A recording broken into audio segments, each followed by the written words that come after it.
கதை படிப்போம்.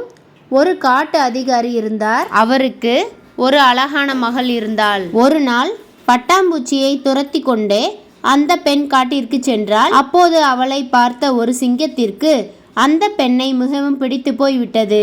அதனால் காட்டு அதிகாரியிடம் சென்று தனக்கு உங்கள் மகளை கல்யாணம் செய்து வையுங்கள் என்று கேட்டது. அதிகாரி சிங்கத்தை பார்த்து பயந்தார். ஆனால் என்ன செய்யலாம் என்று யோசித்தார். அவருக்கு ஒரு யோசனை தோன்றியது. அவர் சிங்கத்தை பார்த்து, காட்டு ராஜா, என் மகள் ரொம்ப பயந்தவள். உன்னுடைய பற்களையும் நகங்களையும் எடுத்து விட்டால் அவள் பயப்பட மாட்டாள். அப்புறம் நான் அவளை உனக்கு கல்யாணம் செய்து தருகிறேன் என்று சொன்னார். அந்த பெண் மீது கொண்ட பிரியத்தால் சிங்கம் அதற்கு சம்மதித்தது.